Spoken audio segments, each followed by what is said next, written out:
اللہ پاک جل شانہ نے اس سے فوری عطا فرمایا. اللہ نے آج تک اس دعا کے مانگے کا رد نہیں فرمایا. ایک واقعہ ہے حضرت علی کرم اللہ وجہہ کا. حضرت علی ایک سفر میں، تجارت کے سفر میں تشریف لے گئے. سفر تجارت میں آپ تشریف لے گئے. جب وہاں آپ تشریف لے گئے تو دیکھا ایک شخص ہے جھونپڑی، اس میں سے کرہانے کی آواز آ رہی ہے. آپ اندر تشریف لے گئے تو صاحب خانہ نے اندر سے آواز دی، جو بھی صاحب آ رہے ہیں اجازت سے آئیں. سمجھ گئے اندر مستورات ہیں. وہ صاحب باہر تشریف لے آئے تو پوچھا کیا ہوا، کرہانے کی آواز کیا ہے؟ کہا میری بیٹی ہے، جنگل میں لکڑیاں لینے گئی، اس کے اوپر ایک درخت گر گیا کاٹتے کاٹتے، اور اس کی وجہ سے اس کی کمر ٹوٹ گئی ہے. اب یہ بستر پہ پڑی ہے، اب یہ بیچاری تکلیفوں اور دکھوں میں. آپ نے فرمایا کوئی مسئلہ نہیں، میں ایک عمل کرتا ہوں، تو ایسا کر صرف اس کا کپڑا لے آ. آپ نے اس کے کپڑے کو سامنے رکھا، اس کو کہا اس کو پکڑ، اور اس کی طرف یوں انگلی کی، اور یہ دعا جو اب ہم پڑھنے لگے ہیں، بس یہ دعا پڑھی، اور صرف چند بار ہی پڑھتی اندر آوازیں خاموش ہو گئیں، چپ ہو گئی. آپ نے فرمایا پوچھو جا کے. آپ وہ بندہ اندر گیا تو واپس آیا، کہا بیٹی کو نیند آ گئی ہے، آج کئی ہفتے ہو گئے ہیں سو نہیں سکی، درد سے کرہا رہی تھی، اس کو نیند آ گئی ہے. آپ فرمانے لگے میں سفر میں جا رہا ہوں، جب واپس آؤں گا نا پھر پوچھوں گا، اگر کوئی تکلیف ہوئی تو پھر دم کروں گا، پھر دعا کروں گا، اور انشاءاللہ ٹھیک ہو جائے گی. آپ چلے گئے، آگے تشریف لے گئے تو آپ کے ہم سفر تھے، ان کی سواریاں تھیں. ان میں سے ایک گھوڑا تھا جس گھوڑے کو ٹھوکر لگی، چوٹ لگی، اس کے اگلے پاؤں کی ہڈی گھٹنا باہر نکل گیا. وہ ایک طرف ہو کے بیٹھ گیا، اس کا گھوڑا چل نہیں سکتا تھا. اس نے آ کے حضرت علی کرم اللہ وجہہ درخواست کی کہ آقا اس کے لیے کچھ فرما دیں. فرمایا میں اس کے لیے دعا کرتا ہوں، یہ ٹھیک ہو جائے گا. اور آپ نے دعا پڑھنا شروع کر دی، اور فرمایا یہ اس کے ہاتھ پہ، اس کی ٹانگ پہ آپ نے ہاتھ پھیر دیا، جو معذور تھی ٹوٹی ہوئی نکلیا ہوا گھٹنا تھا. فرمایا ٹھیک ہو گیا. اور قافلے والوں نے دیکھا وہ گھوڑا سب سے آگے تھا، سب سے سبق رفتار تھا، اور سب سے لاجواب تھا. آگے ایک جگہ تشریف لے گئے تو قافلے کو پیاس لگی، پانی کی ضرورت تھی. کنواں دیکھا تو کنواں خشک تھا. آپ نے فرمایا کوئی بات نہیں، یہ دعا پڑھی اور دعا کو پڑھ کے اپنا لعاب کنویں میں ڈال دیا. فرمایا کنویں میں پانی کا ایک جوش اٹھا اور پانی اٹھا اور منڈیر سے باہر نکلا. لوگ پینے لگے تو آپ نے روک دیا. فرمایا مت پیو، کنویں کا جو کھڑا کالا پانی ہے وہ نکل جائے. اور پھر شفاف پانی جب نکلا فرمایا یہ پانی پیو، مشکیزیں بھرو، سواریوں کو پلاؤ. قافلہ چلتا رہا. آگے تشریف لے گئے، آگے دیکھا تو کھانا ختم ہو گیا. اتنا کھانا تھا کہ اب کھا لیں، آئندہ کیسے کھائیں گے؟ تو آپ نے فرمایا جو کھانا ہے لے آؤ. آپ نے کھانے کو رکھا، اوپر کپڑا ڈال دیا اور یہ دعا پڑھنی شروع کر دی جو ابھی ہم بیٹھ کے پڑھیں گے. خوش قسمت ہیں. اور کپڑا ڈال کے فرمایا دعا فرمائی، یہ عمل فرمایا، یہ دعا پڑھی، اور اس کے بعد فرمایا دیکھو کھا لیا. اور فرمایا ہمارا 17 دن کا سفر تھا، اس 17 دن میں ہم نے کھایا، لوگوں کو کھلایا، جہاں لوگ آتے تھے ان کو بٹھاتے تھے. دسترخوان ہمارا تھا چند افراد کا، پھر سینکڑوں لوگوں نے کھایا.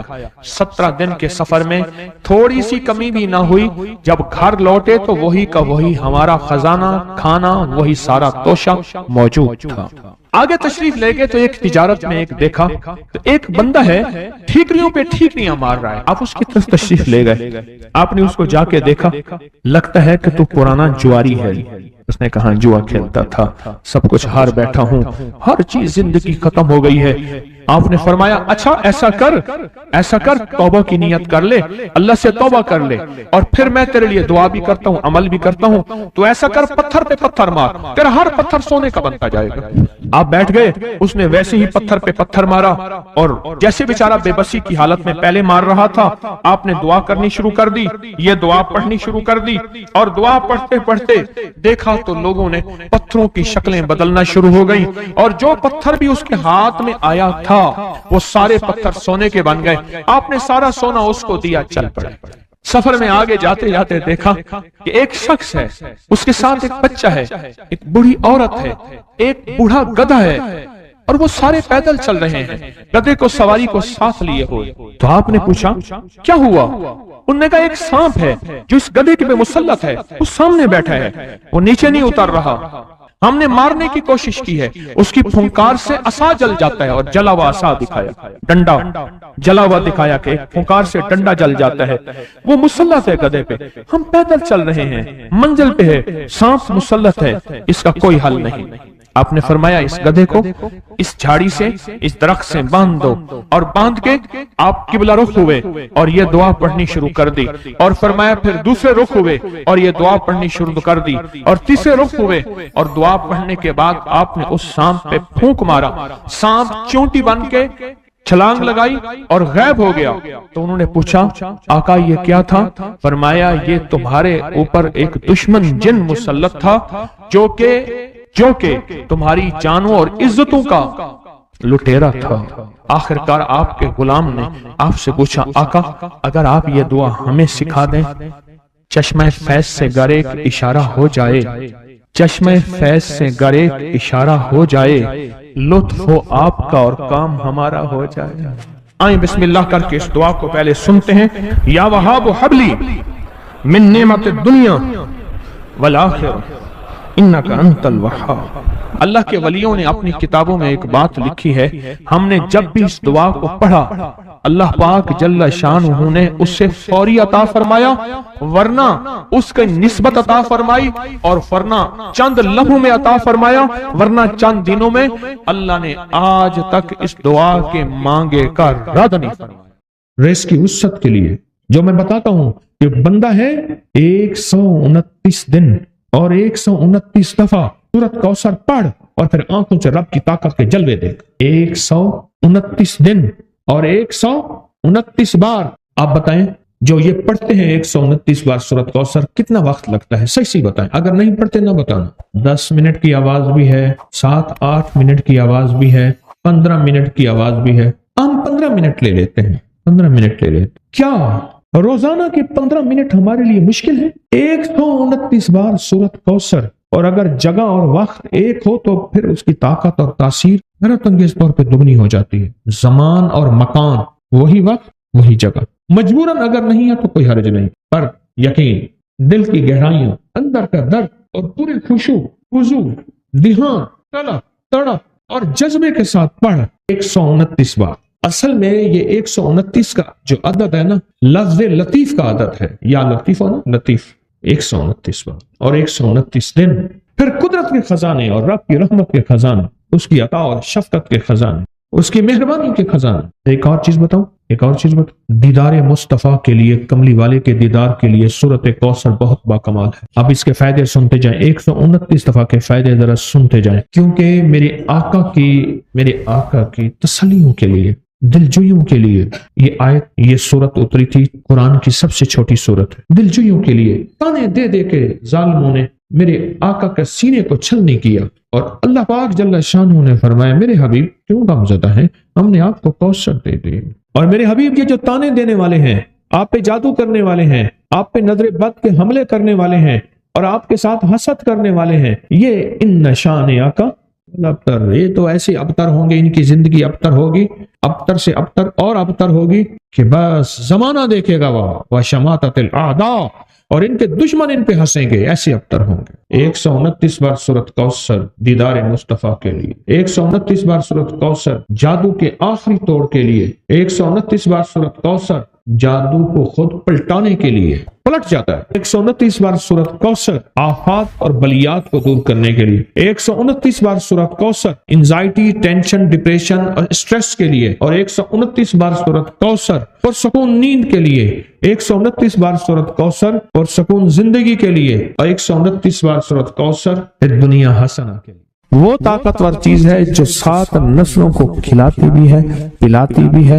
سکون کی نیند سلاتی بھی ہے، اچھا لباس پہناتی بھی ہے، عزتوں کے تاج سر پہ رکھواتی بھی ہے۔ نوری لقمہ اپنی زندگی کی ضرورت بنا لیں، پھر کیا ہوگا؟ سورۃ فاتحہ کی آیات 7 ہیں۔ اللہ 7 آسمان اور 7 زمین کی جتنی بھی برکات ہیں، برکات من السماوات والارض، اللہ 7 آسمان اور 7 زمین کی ساری برکات اس کو عطا کر دے گا، اور لوگوں کو پتہ ہی نہیں ہوگا کہ یہ بندہ کتنا مالدار ہے، روحانیت کی طاقت اور روحانیت میں کتنا آگے ہے، کوئی پہچان بھی نہیں سکے گا کہ روحانیت میں یہ بندہ کتنا آگے ہے اور کتنا آگے سے آگے بڑھ گیا ہے، کسی کو علم بھی نہیں ہوگا۔ نوری لقمہ زندگی کی مجبوری بنا لے اور نوری لقمہ اپنی زندگی کی ضرورت بنا لے، پھر دیکھیں کمالات۔ کیوں؟ فرمایا جو سارے قرآن میں ہے، جو سارے قرآن میں ہے، جو سارے قرآن میں ہے، آنکھیں کھل جائیں۔ یہ سورۃ فاتحہ نماز کھانے کے دوران پڑھنے والا یہ اہل نظر میں ہے، اس کی نظر وسیع ہو جاتی ہے، یہ اہل کشف ہوتے ہیں، ان کی دل کی آنکھیں کھل جاتی ہیں، یہ فرشتوں کو دیکھتے ہیں، یہ انسانوں کے دلوں میں جھانک لیتے ہیں، یہ کائنات کے راز پڑھ لیتے ہیں، کائنات کے راز پڑھ لیتے ہیں۔ یہ اللہ پاک ان کے سامنے جنات آنکھوں سے دکھاتا ہے، حتیٰ کہ یہاں تک کہ اللہ قبر کے راز بھی ان کے اوپر کھول دیتے ہیں۔ نوری لقمے کا اثر یہ ہے، دل کی آنکھیں کھل جاتی ہیں، دل کی آنکھیں کھل جاتی ہیں، دل کی آنکھیں کھل جاتی ہیں۔ یہ نور لقمے کی تاثیر ہے۔ چہرے کی آنکھیں تو سب کے پاس ہیں، دل کی آنکھیں سب کے پاس نہیں، دل کی آنکھیں سب کے پاس نہیں، چہرے کی آنکھیں سب کے پاس ہیں، دل کی آنکھیں سب کے پاس نہیں۔ نوری لقمے کی یہ تاثیر ہے کہ دل کی آنکھیں کھل جاتی ہیں اور دل کی دنیا آباد اور دل کی دنیا شاد اور دل کا وہ بندہ بامراد بن جاتا ہے جو نوری لقمے اپنی زندگی میں شامل کرتا ہے۔ اور نوری لقمے سورۃ فاتحہ، اور کتنی بار؟ اچھا، یہ سورۃ فاتحہ بیماریوں کا علاج۔ صحابہ کرام فرماتے ہم جا رہے تھے، کوئی ایک سردار تھا، اس کو بچھو نے کاٹ لیا اور اس کو چیخ رہا تھا بیچارہ، فرمایا سانپ کا کاٹا سوئے، بچھو کا کاٹا روئے۔ میرے پاس ایک سانپ کا کاٹا آیا تھا، غنودگی میں تھا، وہ بہت غنودگی میں سے سوتا تھا، اور میں نے کہا اس کو سونے نہ دے، خیال نہ کیا انہوں نے، ادھر سے ہٹا تو بندہ ختم ہو گیا، سانپ کا کاٹا۔ ہمارے ایک والد صاحب رحمۃ اللہ علیہ کے تھے ملک عبد الرحمن ڈوڈی، تو لائے تو کہنے لگے اس بچھو کے کاٹے کا علاج، صحابہ کرام نے 7 بار سورۃ فاتحہ پڑھ کے اس پہ دم کر اور وہ ٹھیک ہو گیا۔ اور میں جب سورۃ فاتحہ عرشوں سے زمین پہ آئی، نازل ہوئی، ایک گونج اٹھی، ایک آواز آئی، اور میں اللہ سے آج وہ چیز زمانے پہ زمین پہ نازل کی ہے جو اس سے پہلے کبھی آئی نہیں تھی اور جو اس کے بعد کبھی آئے گی، اس سے پہلے کبھی آئی نہیں تھی، اس کے بعد کبھی آئے گی۔ اور جب سورۃ فاتحہ نازل ہوئی، شیطان رویا، پیٹا، اپنا سر پہ راکھ ڈالی اور اتنا شور کیا کہ اے کاش کہ یہ سورۃ فاتحہ آئی ہے، اور اگر آئی ہے تو واپس چلی جائے، اگر واپس نہیں گئی تو کسی کی زبان پہ نہ جائے، یعنی کوئی اس کو پڑھ نہ سکے، اگر پڑھے تو اس کا یقین نہ ملے۔ یقین سے پڑھنے والے کی دنیا بھی، آخرت بھی، رزق بھی، عزت بھی، صحت بھی، تونگری بھی، بادشاہت بھی، خوشیاں خوشحالیاں بھی یقین سے پڑھنے والے کو ملتی ہیں۔ اور اس لیے آج بھی شیطان سورۃ فاتحہ سے لرزتا ہے کہ سورۃ فاتحہ پڑھنے سے جنات اور شیاطین ایسے دور ہوتے ہیں، ایسے کہ میلوں دور چلے جاتے ہیں، اور اس بندے سے خوف زدہ ہوتے ہیں جو سورۃ فاتحہ پڑھتا ہے۔ کھانے کے دوران اس کی حکمت کیا ہے؟ انسان کھانے کے دوران مشغول ہوتا ہے، کھانے کی لذتوں میں کھویا ہوا ہوتا ہے، اور اگر بھوک بہت زیادہ ہو، بھوک بہت زیادہ ہو تو پھر تو ہوش نہیں ہوتا، پھر ہوش ہی نہیں ہوتا اگر بھوک بہت زیادہ ہو۔ اب اسی دوران جس طرح سنیں غور سے، بڑی میں عجیب بات بتا رہا، حضرت امام جعفر صادق سلام اللہ رضوان اللہ تعالی علیہ مجمعین اللہ کے ولی تھے، ولایت کے تاجدار تھے، سرداروں کے سردار تھے، اولیاء کے سردار تھے۔ میں بازار میں جاتے تھے، جا کے پھر واپس آ جاتے تھے، پھر جاتے کچھ نہیں خریدتے تھے۔ کسی نے پوچھا اب کیوں جاتے ہیں؟ فرمایا 2 وعدے لینے، کیا میں جا کے بازار میں ہر بندے کو سلام کرتا ہوں، وہ سلام کا جواب دیتے ہیں، اور کیا پتا کسی کے سلام کا جواب ایسا ہو جو اللہ کے ہاں مقبول بھی ہو، محبوب بھی ہو۔ اور پھر فرمایا بازار میں جاتا ہوں اور جا کے بازار میں جاتا ہوں اور جا کے بازار کی دعا پڑھتا ہوں۔ فرمایا جو چوتھا کلمہ گھر میں پڑھے گا اس کو 10 نیکیاں ملیں گی، اور جو بازار میں پڑھے گا کتنے نیکیاں ملیں گی؟ 10 لاکھ۔